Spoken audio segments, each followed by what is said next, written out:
Dia ini adalah pendeta yang khotbahnya tentang kasih sayang, tapi dia juga yang memerintahkan pembantaian ke anak-anak. Halo guys, balik lagi ke channel ini. Bayangin, lo lagi kelaparan, udah berbulan-bulan. Temen-temen lo mati satu persatu kena penyakit. Stok makanan lo juga udah habis. Lo nyasar di tempat yang asing, dingin, dan lo nggak tahu gimana caranya survive. Tiba-tiba ada orang asing yang dateng nyamperin lo. Dia ngajarin lo cara nanam makanan, cara dapetin ikan, cara survive di musim dingin, dan dia nyelamatin hidup lo. Pertanyaannya, kalau lo udah diperlakuin baik kayak gitu, apa yang lo lakuin ke dia? Balas budi kah? Jaga persahabatan kah? Atau hormatin dia? Dan ternyata jawabannya adalah lo ambil tanah mereka, lo bunuh keluarganya, lo jual anak cucunya jadi budak. Guys, hari ini gue mau cerita tentang salah satu pengkhianatan terbesar dalam sejarah manusia, tentang suku-suku asli Amerika yang membantu para pendatang dengan sepenuh hati, tapi dibayar dengan pembantaian, pengusiran, penghapusan identitas mereka semua. Dan lo tahu, ini semua dilakuin secara legal, didukung undang-undang, diperintah langsung oleh presiden. Ini bukan film, ini sejarah yang terjadi dan sebagian besar sengaja dilupain. Oke guys, kita mulai dari seorang pria bernama Tisquantum, atau lebih dikenal sebagai Sekuanto. Dia anggota suku Patuken, bagian dari Konfederasi Wapanok, yang udah tinggal di wilayah Massachusetts selama ribuan tahun. Tahun 1614, Sekuanto lagi berada di pantai. Terus tiba-tiba datang kapal Inggris. Kaptennya ini bernama Thomas Hunt. Sekuanto dan 19 orang suku asli lainnya diculik, dibawa ke Spanyol, dijual sebagai budak. Tapi Sekuanto akhirnya bisa kabur, atau mungkin dibebasin oleh pendeta Spanyol. Sumber ceritanya sih beda-beda ya. Yang pasti dia akhirnya sampai ke Inggris, belajar bahasa Inggris di sana, dan setelah bertahun-tahun dia akhirnya bisa pulang ke kampung halamannya. Tapi waktu kapal mereka mendekati pantai, yang dia temukan bukan kampung halamannya, tapi yang ditemuin adalah keheningan. Gak ada manusia di sana.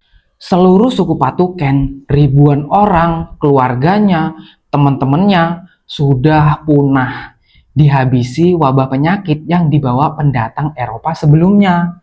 Bayangin, lo pulang kampung setelah bertahun-tahun jadi budak di negeri orang, dan kampung lo udah jadi kuburan massal. Gak ada yang tersisa. Orang biasa mungkin akan penuh kebencian ya, penuh dendam ke orang-orang Eropa yang udah hancurin hidupnya.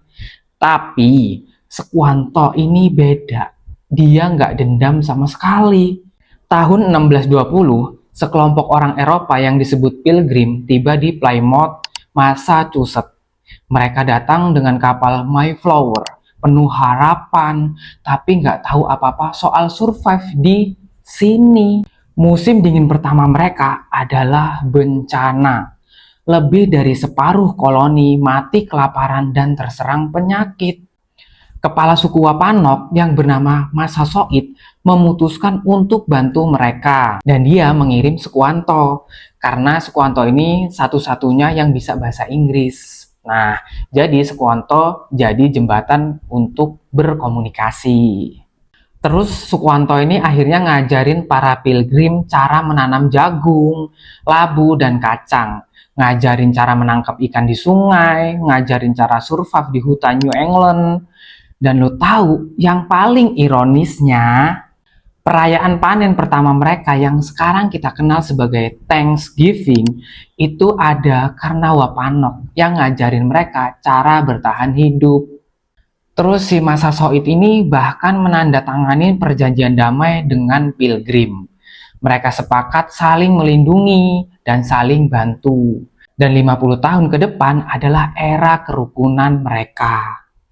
Massasoit bahkan kasih nama-nama anak-anak mereka itu dengan nama-nama Inggris sebagai tanda persahabatan. Segitu percayanya dan tulusnya dia sama Pilgrim. Emang si Massasoit ini mungkin baik lah orangnya ya. Tapi di balik perjanjian damai itu, koloni terus berkembang. Tanah Wampanoag pelan-pelan diambil. Kadang lewat jual beli yang nggak adil, kadang langsung dirampas gitu aja. Di awal tahun 1670-an, 50 tahun setelah Pilgrim pertama datang, wilayah Wampanoag ini udah nyusut drastis.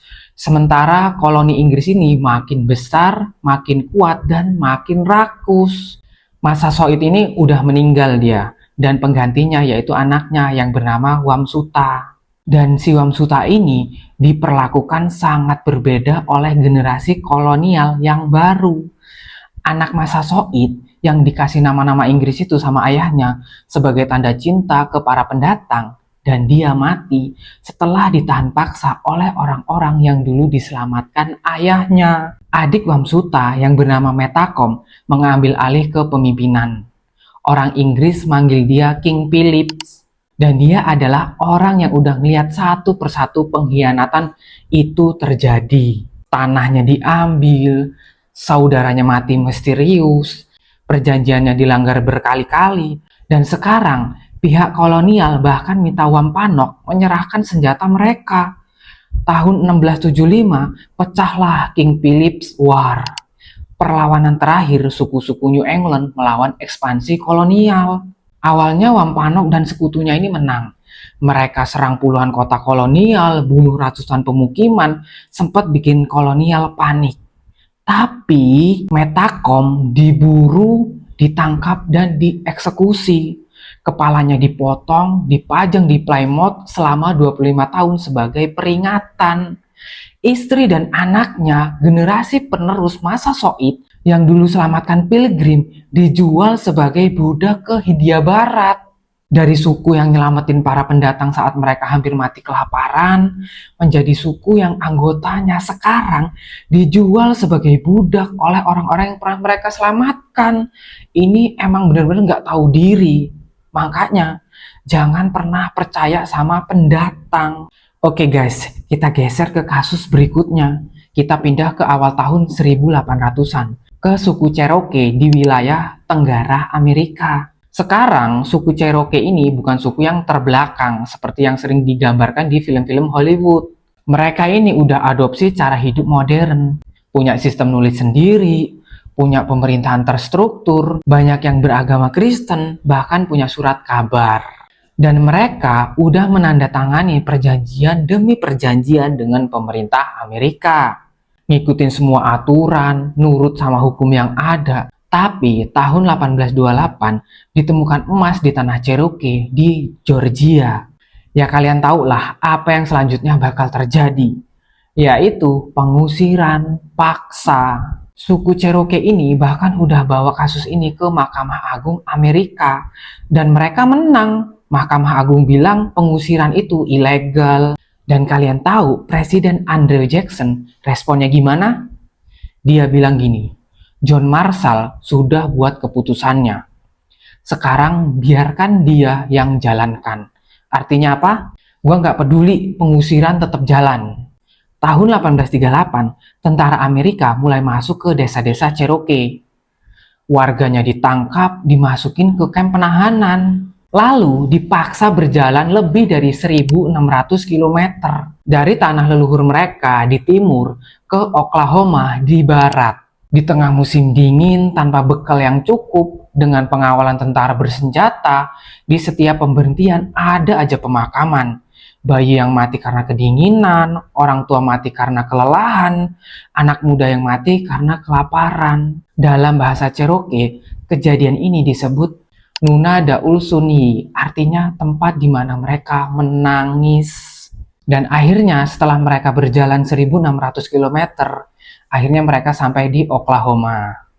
Tanah yang dijanjikan dalam perjanjian itu ternyata udah diambil oleh pemerintah Amerika lagi.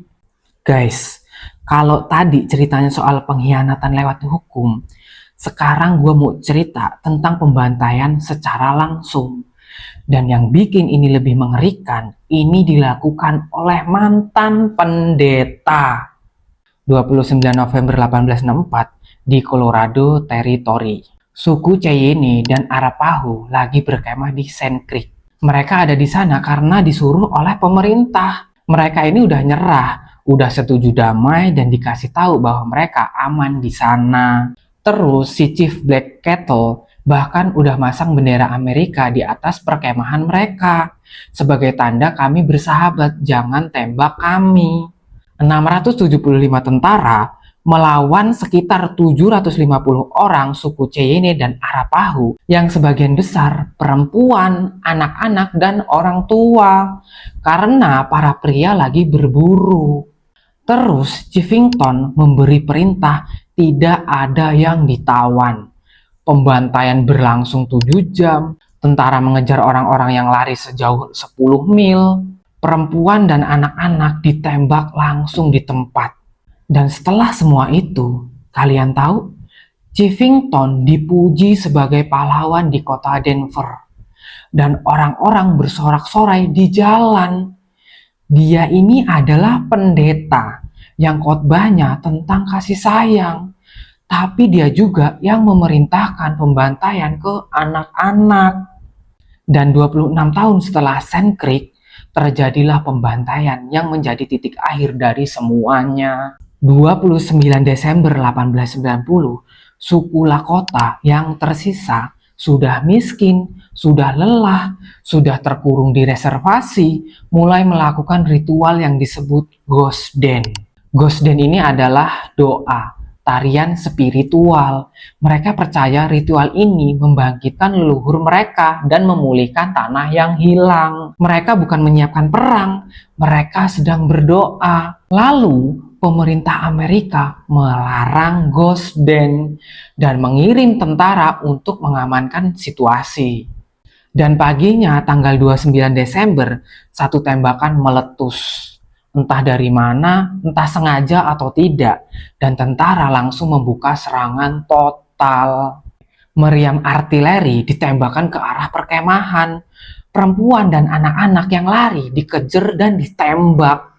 Satu keluarga, dua keluarga, satu persatu dibantai habis. Dan yang bikin gua kesel tiap baca ini, yaitu, kalian tahu, Medal of Honor, medali kehormatan untuk membantai orang-orang yang sedang berdoa. Guys, kalian bayangin, Sekuanto yang sukunya dimusnahkan karena penyakit orang Eropa, yang pernah dijual jadi budak oleh orang Eropa, tetap memilih untuk membantu orang Eropa yang hampir mati kelaparan.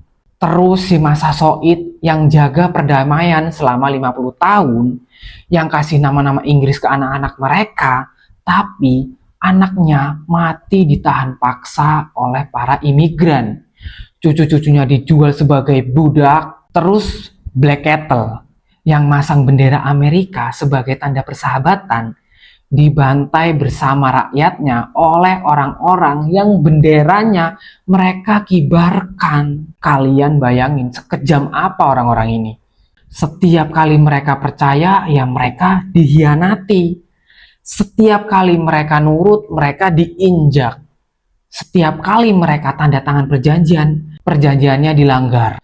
Ini bukan cerita tentang perang antar dua kelompok yang sama kuatnya. Ini cerita tentang kekuatan yang lebih besar, yang punya senjata, yang punya hukum, punya ideologi, yang memutuskan bahwa manusia lain tidak cukup manusiawi untuk diperlakukan sebagai manusia. Dan yang paling mengerikan dari semua ini, mereka tidak pernah merasa bersalah.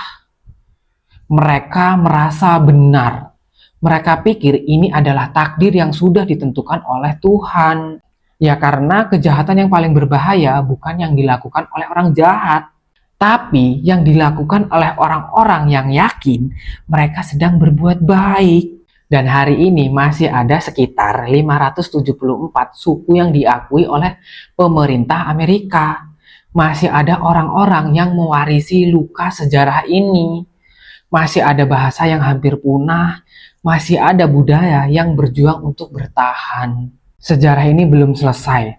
Dan kita perlu tahu supaya kita nggak jadi orang-orang yang ngulang kesalahan yang sama. Dan sampai ketemu di video berikutnya. Jika kalian suka, jangan lupa like dan subscribe.